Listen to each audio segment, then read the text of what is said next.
Long ago, in the kingdom of Ifeoma, where the moonlight danced upon the river's face, there lived a princess named Nena, gentle as dew, yet strong as the rising sun. Her father, King Odum, ruled with wisdom and pride. But even the wisest of kings cannot control the heart, for the heart listens to no law. One quiet evening, when the moon hung like a silver drum in the sky, Princess Nena slipped away from the palace.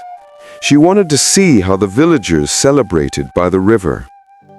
There she met a young hunter named Ikene, brave, fearless, and humble. His smile was honest, and his eyes carried the wild stories of the forest. That night they spoke softly, laughed quietly, and when their eyes met under the moon, something powerful was born, a love neither of them expected. From that night on, the princess and the hunter began to meet in secret. Each evening, beneath the glowing moon, they would sit by the sacred grove.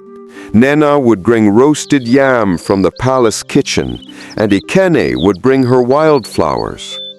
Their laughter filled the night, and even the wind seemed to listen. But the gods do not smile for long on forbidden hearts. One night, a palace guard followed the princess and saw her in the hunter's arms. By sunrise, the kingdom was full of whispers. The princess had fallen in love with a commoner. When King Odum heard the news, his rage shook the palace walls.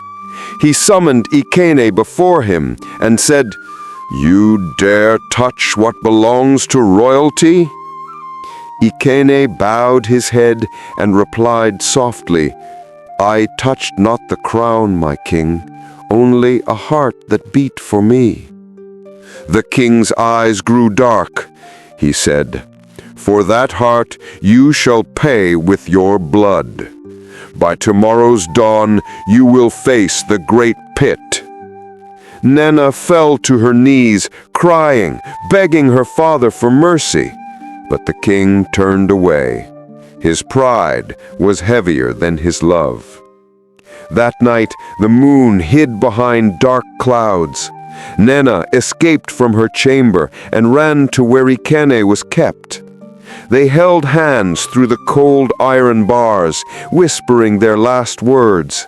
And she said, "If I cannot love you beneath the sun, then I will love you beneath the moon forever." As dawn broke, the guards dragged Ikene away. But before the executioner could strike, a sudden storm covered the sky.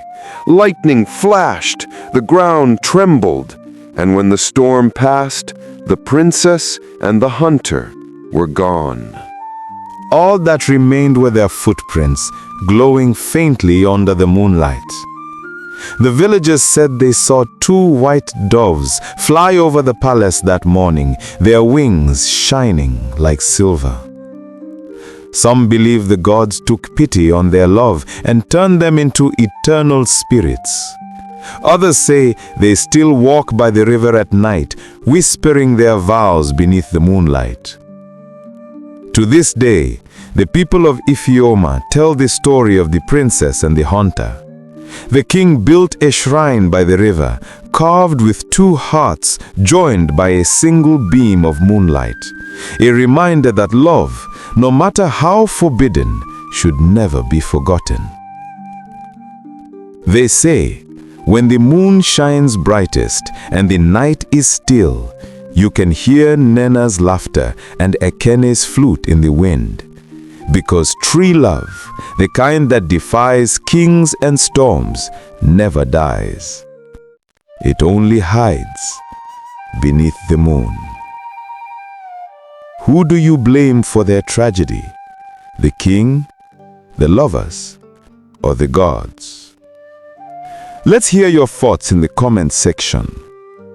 And don't forget to follow Golden Moon Tales for your African folk tales to keep you glued to your culture.